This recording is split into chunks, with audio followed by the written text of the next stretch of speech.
Hello students, स्वागत है आपका ज्ञान खजाना चैनल पर। आज हम शुरू करने जा रहे हैं एनसीईआरटी क्लास 8 एसएसटी चैप्टर 1 के क्वेश्चन आंसर की वीडियो। अगर आपने इस चैप्टर की एक्सप्लेनेशन वीडियो नहीं देखी है तो उसका लिंक आपको डिस्क्रिप्शन में मिल जाएगा, या तो आप ऊपर आई बटन पर भी क्लिक करके चैप्टर्स की वीडियो देख सकते हैं। चैप्टर की स्टार्टिंग में ही हमें कुछ क्वेश्चन दिए गए थे, तो आइए सबसे पहले उनको जान लेते हैं। पहला क्वेश्चन है, हम प्राकृतिक संसाधनों का वर्गीकरण कैसे करते हैं। वर्गीकरण मतलब हम उन्हें कैसे बांटते हैं अलग अलग पार्ट्स में, जिसको हम इंग्लिश में क्लासिफिकेशन भी बोलते हैं। तो सबसे पहला क्या हो जाएगा, उत्पत्ति के आधार पर। इसमें 2 पार्ट्स में डिवाइड करा जाता है, जैविक और अजैविक। दूसरा होता है उपयोग के आधार पर, मतलब हम उन्हें कैसे यूज़ करते हैं जीवन के लिए, सामग्री के लिए और ऊर्जा के लिए।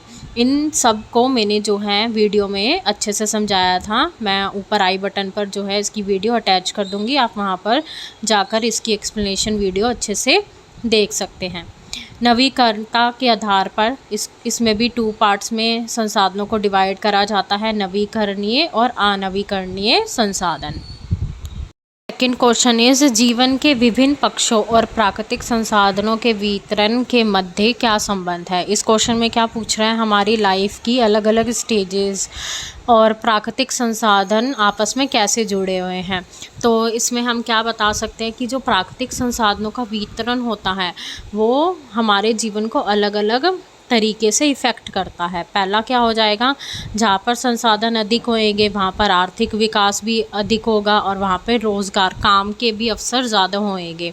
दूसरा, जहाँ संसाधन कम होएंगे वहाँ विकास की गति क्या होएगी, धीमी होएगी, और वहाँ के आसपास के लोगों को काम भी आसानी से नहीं मिलेगा।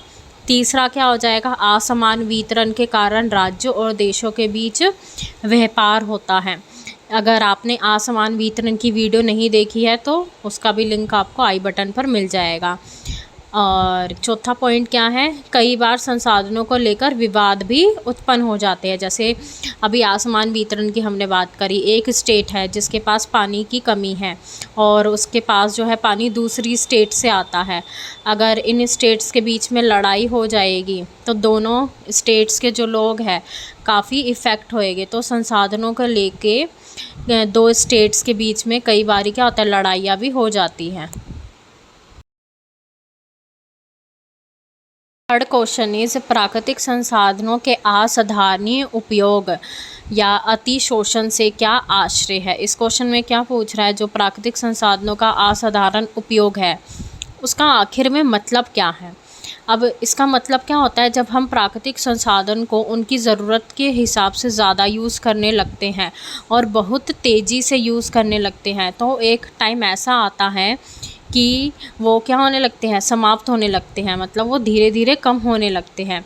और इसके कारण जो है हमें अलग अलग समस्याओं का सामना करना पड़ता है। जैसे पानी की कमी हो जाती है, प्रदूषण फैलने लग जाता है, जैव विविधता जो होती है वो कम हो जाती है। जैव विविधता का मतलब होता है अलग अलग तरह के जो पक्षी वनों में रहते हैं वो दिखने बंद हो जाते हैं।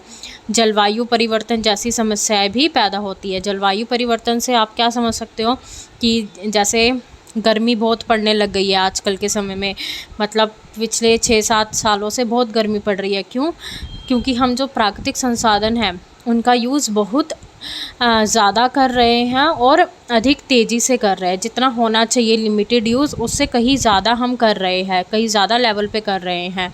पेड़ों की हम कटाई ज़्यादा कर रहे हैं जिससे मौसम पे प्रभाव पड़ रहा है। जितने पेड़ काटे जा रहे हैं उतने पेड़ नहीं लगाए जा रहे। तो ये कुछ समस्याएं हैं जिसको हम जो है असाधारणीय उपयोग के अंदर बता सकते हैं।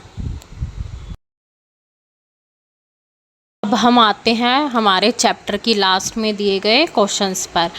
पहला क्वेश्चन क्या है, आज जो संसाधन नवीकरणीय है उसे कल अनवीकरणीय कैसे बनाया जा सकता है। ऐसे कुछ उपायों का वर्णन कीजिए जिससे ऐसा होने से रोका जा सकता है। तो इस क्वेश्चन में क्या पूछ रहा है, जो नवीकरणीय संसाधन हैं वो कब अनवीकरणीय बन सकते हैं और ऐसा होने से हम कैसे रोक सकते हैं।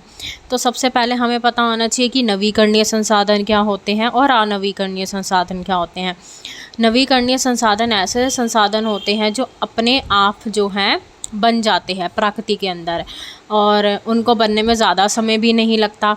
और अनवीकरणीय संसाधन ऐसे होते हैं जिनको बनने में सालों साल लग जाते हैं। ठीक है, आपको इन दोनों के बीच में डिफरेंस समझ में आ गया। अब समझते हैं इस क्वेश्चन का आंसर क्या होगा। यदि हम नवीकरणीय संसाधनों का यूज़ जो है रेगुलरली बहुत तेज़ी से करते जाएंगे, जो हमारी फ्यूचर की जनरेशन होएगी उनके लिए ये संसाधन बचेंगे ही नहीं, और वो किस में कन्वर्ट हो जाएंगे, वो नवीकरणीय से अनवीकरणीय बन जाएंगे। ठीक है, इसका एक एग्जांपल हम लेते हैं कि जो हमारा पृथ्वी के अंदर, ज़मीन के अंदर का जो पानी है, अगर हम उसका यूज़ अभी ज़्यादा करने लगे और जो हमारा बारिश का पानी है हम उसको जमा ना करें, तो कुछ सालों में क्या होगा, हमारा जो ज़मीन के अंदर पानी होगा वो भी ख़त्म हो जाएगा, और जो हमने बारिश का पानी था हमने वो भी जमा नहीं करा, तो हमारे पास पानी को लेके जो है बहुत बड़ी समस्या आ जाएगी। ठीक है, पानी की कमी हो जाएगी। तो ऐसा जो है हम उसे कैसे रोक सकते हैं, इसके रोकने के उपाय क्या होंगे। पहला तो होगा जो भी हमारे प्राकृतिक संसाधन है हमें उन्हें ठीक से यूज़ करना है, उनका वेस्ट नहीं करना। दूसरा, जो भी बारिश का पानी है हमें उसे जमा करना है, जिसको हम रेन वाटर हार्वेस्टिंग भी बोलते हैं। तीसरा है संसाधनों का पूर्ण चक्रण, रिसाइकलिंग करें। मतलब कोई चीज़ अगर एक से ज़्यादा यूज़ हो सकती है, जैसे आपकी प्लास्टिक की बोतल, आपने कैंपा कोला ली, उसमें पहले आपने कैंपा कोला जो थी वो पी, उसके बाद आप उसे धो के जो है पानी की बोतल बना सकते हो। ठीक है, अब कुछ टाइम बाद आप जो है उस वाटर बॉटल को ऊपर से कट करके जो है एक गमले में बदल सकते हो, उसके अंदर मिट्टी डाल के एक छोटा सा पौधा लगा सकते हो।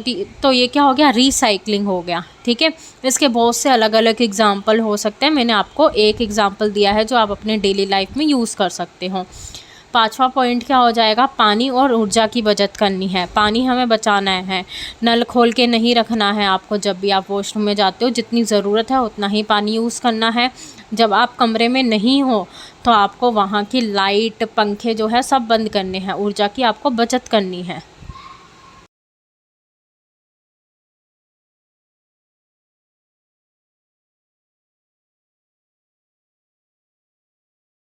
सेकंड क्वेश्चन में हमसे पूछ रहा है 5 पारिस्थितिकी तंत्र कार्यों के नाम बताइए जो ह्यूमन बींग्स के लिए यूज़फुल है।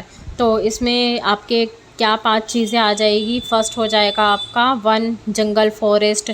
दूसरा, घास के मैदान, ग्रासलैंड।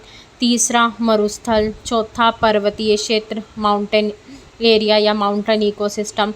चौथा हो जाएगा जलीय पारिस्थितिक तंत्र, जिसको हम एक्वेटिक इकोसिस्टम भी बोलते हैं, जिसमें आपकी नदियाँ, झीलें और समुंदर सब आ जाता है। ये जो पांचों चीज़ें हैं ये प्रकृति से रिलेटेड है, और ये पांचों चीज़ें जो है हमारे लिए बहुत ही इम्पोर्टेंट है। थर्ड क्वेश्चन जो कि बहुत इम्पोर्टेंट है, और इस चैप्टर में ये कई बारी हम पढ़ चुके हैं और ये पेपर में भी बहुत बारी आता है। तो आइए इसको जानते हैं। क्वेश्चन में क्या पूछ रहा है कि नवीकरणीय संसाधन क्या है, यह अनवीकरणीय संसाधनों से कैसे भिन्न है, मतलब इन दोनों में डिफरेंस पूछ रहा है। तो सबसे पहले हम डेफिनेशन जान लेते हैं। नवीकरणीय संसाधन वह संसाधन है जो प्रकृति में, नेचर में दोबारा बन जाते हैं और इनको बनने में समय भी नहीं लगता, जैसे सूरज का प्रकाश, हवा, पानी। ठीक है, अनवीकरणीय संसाधन क्या हो जाएंगे, जिनको बनने में लाखों वर्ष लग जाते हैं, और अगर ये एक बार ख़त्म हो गए तो हम इन्हें जल्दी से दोबारा प्राप्त नहीं कर सकते। जैसे कि आपका कोयला, पेट्रोलियम मतलब जो आप अपनी गाड़ी वगैरह में पेट्रोल वगैरह डालते हो, अगर पेट्रोल अगर दुनिया में पूरा ख़त्म हो गया तो उसको दोबारा से बनने में लाखों करोड़ों साल लग जाएंगे। इसलिए इसका यूज़ जो है हमें ध्यान से करना चाहिए और वेस्ट नहीं करना चाहिए। अब आगे क्वेश्चन में पढ़ते हैं क्या कह रहा है। लोग यह सुनिश्चित करने के लिए क्या कर सकते हैं कि नवीकरणीय संसाधन हमारे और आने वाली पीढ़ियों के उपयोग के लिए उपलब्ध रहे। 2 उदाहरण दीजिए। ठीक है, उससे पहले जो है हम एक बारी दोबारा से जो है इनके बीच में डिफरेंस देख लेते हैं। आपको जो है टेबल फॉर्म में डिफरेंस मिल जाएगा। नवीकरणीय संसाधन बार बार बन जाते हैं, अनवीकरणीय जल्दी से दोबारा नहीं बनते। और नवीकरणीय संसाधनों को हम काफ़ी समय तक यूज़ कर सकते हैं, काफ़ी सालों तक यूज़ कर सकते हैं। मगर अनवीकरणीय संसाधन क्या होते हैं, वो लिमिटेड होते हैं, लिमिटेड मात्रा में होते हैं। हम इनको जो है अपनी मनमर्जी के हिसाब से यूज़ नहीं कर सकते। अब हम इन्हें सुरक्षित रखने के लिए क्या उपाय कर सकते हैं, जो हमने ऑलरेडी कुछ जो है पहले ही पढ़ लिए हैं। पानी और बिजली हमें बचानी है, ऊर्जा बचानी है। वृक्षारोपण करें, वृक्षारोपण मतलब आप जो है अधिक से अधिक पेड़ लगाएं। पूर्ण चक्रण करें, रिसाइकलिंग अपनाएं, ठीक है। प्रदूषण कम करें। 2 उदाहरण क्या ले सकते हैं आप इसके, जल और वन। क्वेश्चन में पूछ रहा है अपने घर और पड़ोस में ऐसी सांस्कृतिक प्रथाओं की पहचान कीजिए जो प्राकृतिक संसाधनों के विवेकपूर्ण उपयोग की ओर अंकित करती है। मतलब आपको अपने आस पड़ोस में जो है ऐसी प्रथाएं, कस्टम्स ढूंढने हैं जिसमें प्राकृतिक संसाधन का रक्षा करी जाती है, संरक्षण किया जाता है, ठीक है। पहला एग्जाम्पल क्या हो सकता है, बारिश के पानी को बचाना, वर्षा जल का संग्रह करना। दूसरा, बिजली और पानी की बचत करना। तीसरा, पेड़ लगाना और उनकी देखभाल करना। चौथा, कपड़े के थैले का उपयोग करना, ठीक है। कपड़े के थैले का उपयोग अब किसकी प्लेस पे करा जाएगा, प्लास्टिक के बैग्स के, मतलब प्लास्टिक का बैग जो है हमें यूज़ नहीं करना, उसकी जगह हमें क्या यूज़ करना है, कपड़े के थैले यूज़ करना, ठीक है। पांचवा क्या हो जाएगा कि जो भी हमारी पूजा वगैरह होती है उनमें पेड़ों की रक्षा करना, और पेड़ों की रक्षा करने के लिए भी कई पूजा कराई जाती है, ठीक है। जैसे तुलसी पूजा हो गई, हम नॉर्मल करते हैं। इसके अलावा भी पेड़ पौधों की रक्षा करने के लिए कई पूजा और पर्व मतलब फेस्टिवल्स बनाए जाते हैं। 5th क्वेश्चन में हमसे क्या पूछ रहा है, वर्तमान उपयोग के लिए वस्तुओं के उत्पादन में किन बातों का ध्यान रखना चाहिए। अब वस्तुओं का उत्पादन क्या होता है, लाइक कोई भी चीज़ आप बना रहे हो, फैक्ट्री में बना रहे हो या कहीं और बना रहे हो, तो उन चीज़ों को बनाते समय हमें कौन कौन सी बातों का ध्यान रखना चाहिए। पहला क्या हो जाएगा, अगर हम उस चीज़ को बनाने में किसी प्राकृतिक संसाधन का यूज़ कर रहे हैं तो हमें उसे ध्यान से यूज़ करना है, विवेकपूर्ण तरीके से करना है, उसका फालतू में यूज़ नहीं करना। दूसरा, हमें उस चीज़ को ऐसे बनाना है कि पर्यावरण को कम से कम नुकसान पहुँचे, ठीक है। कई फैक्ट्रीज़ क्या करती है, उनमें से गंदा पानी जो निकलता है वो नदियों में बहा देती है, ठीक है, जिससे कई तरह की बीमारियां फैलती है। उन फैक्ट्रियों से गंदा धुआं निकलता है जिससे सांस लेने की तकलीफ़ होती है। तो हमें ऐसी चीज़ें नहीं करनी है, हमें पर्यावरण को जो है कम से कम नुकसान पहुंचाना है जिससे प्रदूषण कम हो, ठीक है।